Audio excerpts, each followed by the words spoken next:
Bonjour chers paroissiens, permettez-moi de venir vous rencontrer à travers cette petite vidéo que je fais devant la statue de la Vierge Marie, puisque aujourd'hui c'est la fête de Marie, la fête de l'Annonciation. Et voilà, donc je viens vous rencontrer, vous dire tout d'abord combien je suis proche de tous nos frères qui sont malades. Et nous savons que sur notre paroisse, il y en a un certain nombre. Donc nous voulons penser à eux, prier pour eux, et nous pouvons euh, les nommer dans notre cœur, dans notre prière, en pensant à eux. Nous pensons aussi, bien sûr, à tous les soignants, tous les chercheurs qui se battent contre cette maladie. Et c'est important que nous les accompagnions aussi, que nous les entourions dans notre prière. Voilà, je me tiens ici devant la statue de la Vierge Marie, cette statue de Marie qui est à l'entrée de notre église. Et chaque fois que nous rentrons dans l'église, c'est elle qui nous accueille, une main sur le cœur, pour nous montrer combien elle nous aime, combien elle veut être proche de chacun d'entre nous, combien elle est attentive à toutes nos difficultés, toutes nos souffrances. Et Marie nous dit par là combien elle est mère, une mère bienveillante qui veille sur chacun d'entre nous.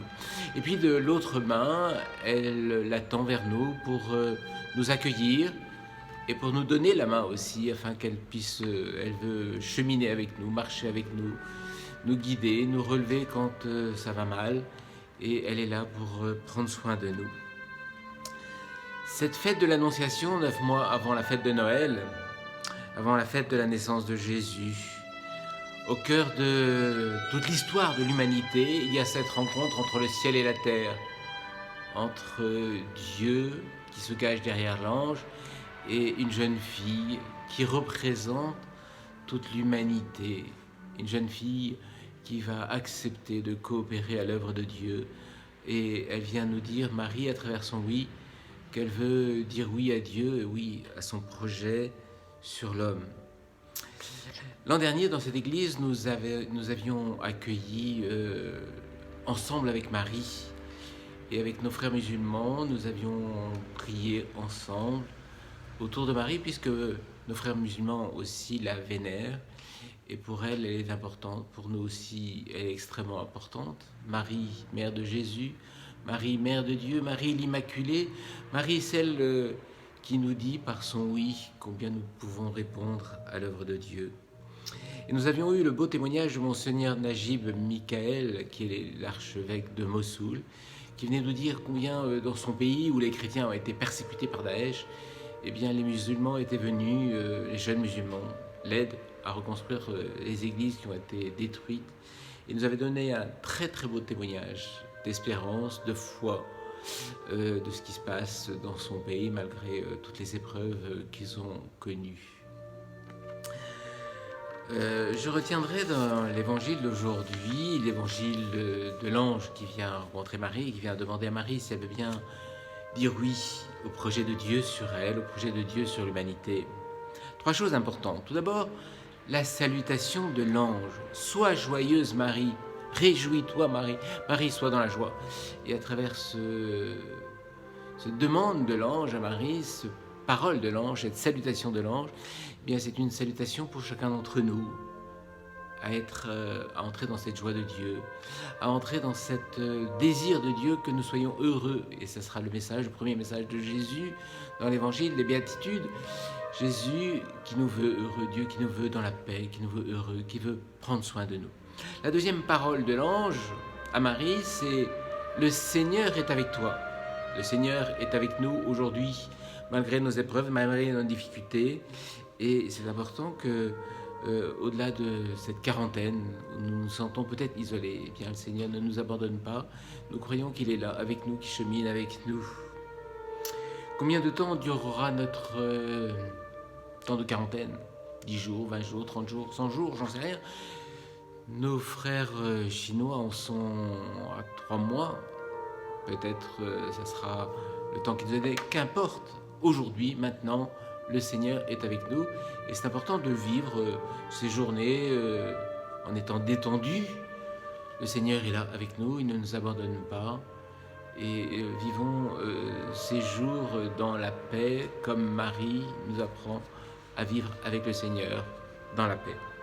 Et puis la troisième chose qui me semble importante de cet évangile, c'est la réponse de Marie, qu'il me soit faite en parole.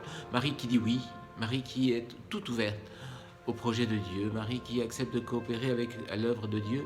Et elle nous montre par là combien la réponse de foi en ce projet de Dieu est important.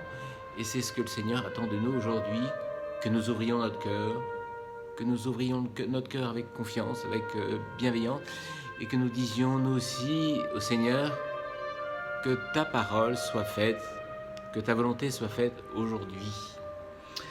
Voilà, alors, et puis pensons aussi que Marie, la manière dont elle a répondu à l'ange, eh bien, à Dieu, c'est de partir en toute hâte, de faire plus de 170 km à pied. Et cette jeune fille a traversé la Galilée, la Samarie, la Judée pour aller jusqu'à Écarim, chez sa cousine Élisabeth, et se mettre au service d'Élisabeth dans la vie toute simple de tous les jours. Et Marie nous montre par là combien aussi, dans sa réponse, elle nous dit combien il est important de savoir nous mettre au service les uns des autres, d'être attentifs les uns aux autres, d'être bienveillants les uns vis-à-vis des autres. Voilà. Donc le pape nous demande aujourd'hui de dire la prière de notre Père pour qu'ensemble nous puissions lutter contre cette épidémie. Donne-nous aujourd'hui le pain quotidien de ce jour. Le pain dont nous avons besoin, dont notre monde a besoin, c'est bien justement de nous délivrer de ce mal qui nous est donné aujourd'hui. Ce soir à 19h30, avec toutes les églises de France, eh bien nous sonnerons les cloches de l'église pour que nous manifestions par là notre solidarité, notre prière. Et si vous le pouvez, je vous invite à mettre un petit lumignon, des petits lumignons sur votre fenêtre. Enfin, avec la communauté paroissiale de Dessines, eh bien, le jeudi soir, nous prions le temps de prière de l'adoration. Et je vous invite, si vous le pouvez, à vous unir d'attention, de prière avec toute la communauté paroissiale tous les jeudis soirs à 18h. Nous pouvons prier en silence, nous unir, prier les uns avec les autres, prier les uns pour les autres, prier pour que le Seigneur nous délivre de ce mal maintenant. Et que le Seigneur nous bénisse, que le Seigneur bénisse chacun d'entre vous. Bonne fête de l'Annonciation, à très bientôt.